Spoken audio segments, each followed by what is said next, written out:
பாருக்கு நடந்தது அன்ஃபேர்னா ரொம்ப ரொம்ப அன்ஃபேர் நான் சொல்லுவேன். ஸோ இந்த சீன்ஸ்லாம் பார்க்கும்போது எப்படி வந்து இவங்களால இதெல்லாம் பார்த்துட்டு சும்மா இருக்க முடிஞ்சுது? ஹவுஸ்மேட்ஸும் சரி, இந்த ஹாஸ்ட்டும் இதே மாதிரி பிக் பாஸோட ஆளுங்களும் இவங்கெல்லாம் ஏன் வந்து இதை வந்து ஒரு பெரிய விஷயமாவே எடுக்கல? அதுதான் நான் சொல்லுவேன். என்னங்க இது, ஒரு பொண்ணை போட்டு இப்படி போய் அடிக்கிறான், அவன் வந்து மனசாட்சியே இல்லாமல் தள்ளி விடுறான். அது பார்த்து நிற்கிறதுக்கு 2 எருமை மாடுங்க வேற, அவளுங்களும் வந்து எதுவும் சொல்லாதுங்க. ஹவுஸ்மேட்ஸும் கல் மாதிரி வந்து பார்த்து நிற்கிறாங்களே, இவங்களுக்கு கொஞ்சமாவது மனசாட்சி இருக்கா? சாந்திராவை வந்து கார்லேருந்து புஷ் பண்ணி விட்டதுக்கு இவ்வளோ பெரிய தண்டனையா? எனக்கு மனசே ஆறல மக்களே. கடைசி நிமிஷம் வரைக்கும் நான் வந்து நம்பிட்டு இருந்தேன், இல்லை கண்டிப்பாக பாருக்கு வந்து ரெட் கார்டு கொடுக்க மாட்டாங்க, அந்த அளவுக்கு பெரிய பிரச்சனை இது இல்லைன்னு சொல்லிட்டு. ஏன்னா இதே மாதிரி விஷயம் நிறைய சீசனில் நடந்திருக்கு. இதுதான் வந்து கேமு. ஸோ கேமில் வந்து இதெல்லாம் நடக்கிறது சகஜம்தான். இப்போ கமருதீனுக்கு வந்து ஓகே, அவருக்கு வந்து ஒரு வார்னிங் கொடுக்குறாருன்னா ஓகே, பிரச்சனை இல்லை, அவன் வந்து நிறைய வேர்ட்ஸ்லாம் விட்டுட்டான். ஆனால் பாரு வந்து எந்த இடத்துலையாவது ஒரு தப்பான வார்த்தைகள் விட்டுருக்காங்களா?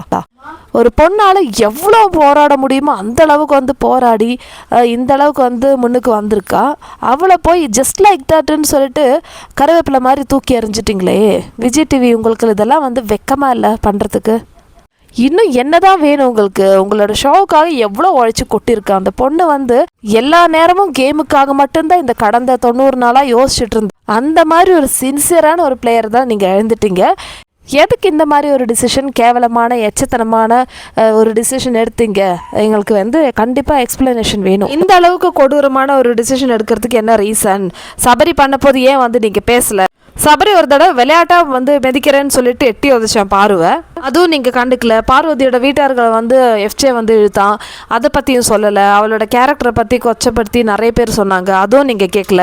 இப்படி எல்லாத்துக்குமே வந்து அந்த பொண்ணை வந்து நீங்கள் விட்டு வச்சுட்டு இப்போ கடைசியில் ஒரே ஒரு விஷயத்துக்கு வந்து இப்படி பண்ணுறீங்களே. அவளுக்கு என்ன தலையெழுத்த பிக் பாஸில் வந்து இந்த மாதிரி அவமானப்பட்டு வெளியே போகணுன்னு சொல்லிட்டு?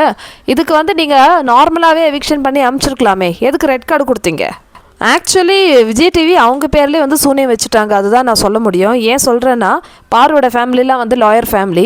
ஒரு கேஸ் போட்டால் போதும், இந்த சபரி இந்த மாதிரி ஷோவில் என்னை வந்து ஃபிசிக்கல் அபியூஸ் பண்ணிட்டான்னு சொல்லிட்டு ஒரு கேஸ் போட்டால் என்ன ஆகுன்னு யோசிச்சு பாருங்க. ஏன்னா எல்லாத்துக்குமே வந்து ப்ரூஃப் இருக்குது. அப்போ நீங்கள் என்ன சொல்வீங்க? அது எப்படி சாந்திராவை வந்து அவள் அப்படி பண்ணல, சாந்திராவை வந்து ஒன்றுமே பண்ணல, ஜஸ்ட் புஷ் பண்ணி விட்டா. இது எல்லா சீசன்லேயும் நடக்கிற ஒரு விஷயந்தான். விஜய் சேதுபதிக்கு இருந்தாலும் அவரோட மச்சானோட ஒய்ஃபுக்கு ஏதாவது ஒன்று ஆயிடுச்சுன்னா அவ்வளோதான், பார்த்துட்டு தாங்க முடியாது. அப்படியே ரோஷம் பொத்துக்கிட்டு வந்து யார் உண்டு இல்லை பண்ணுறேன்னு சொல்லிட்டு இவரே வந்து இது பண்ணுறாரு. ஆக்சுவலி நான் இன்னொரு விஷயம் கேள்விப்பட்டேன். என்னன்னா, சேனல் சைடில் இருந்து கமருதீனுக்கு மட்டும்தான் ரெட் கார்டு கொடுக்கணும்னு சொல்லிட்டு முடிவு பண்ணியிருந்தாங்களாம். ஆனால் இந்த வெக்கங்கட்ட விஜய் சேதுபதி இருக்குல்ல, மக்கள் செல்வன்னு சொல்லிட்டு கன்றாவி, அவன் வந்து டிசைட் பண்ணியிருக்கான், இல்லை பார்வதிக்கும் சேர்த்து கொடுக்கணும்னு சொல்லிட்டு இவனும் வந்து போட்டு கொடுத்துருக்கான். அப்போ இவன் எப்படிப்பட்ட ஆளுன்னு தெரிஞ்சுக்கோங்க. இவனோட படம்லாம் வந்து தியேட்டரில் போய் பார்க்கணுமா சொல்லுங்கள்? இவன் தான் வந்து பொம்பளைங்களுக்கு சப்போர்ட் பண்ணுவானா? சாந்திரா ஒரு பொண்ணு தானே, அந்த பொண்ணை போய் இப்படி பண்ணிட்டியே இப்படி சொல்லிட்டியேன்னு சொல்லிட்டு வாய்க்கிழியே பேச தெரிஞ்ச விஜய் சேதுபதிக்கு பார்வதிக்கு நடந்த அநியாயத்தை வந்து ஏன் தட்டி கேட்க தோணலை? அதுதான் என்னோட கொஸ்டின். இதோட ஒரு விஷயம் புரிஞ்சு போச்சு நல்லா, பாதி பேர் வந்து பிக் பாஸ் பார்க்குறது பாருவுக்காக தான். இப்போ அவங்களையும் நீங்கள் தூக்கிட்டீங்களா? லாஸ்ட் 10 நாள் வந்து எப்படி இந்த ஷோ ஓட்டின்னு போகிறேன்னு பார்க்கலாம். இதோட அடுத்த வருஷத்தோட பிக் பாஸ் ரொம்ப கன்றாவியாக இருக்கும். கன்றாவி இல்லை, பிக் பாஸ் நடக்குமா இல்லையான்னு கூட டவுட்டாக தான் இருக்குது. இனிமே தாண்டா உங்களுக்கு ஆப்பு அந்த மாதிரி தான் இருக்குது மக்களே.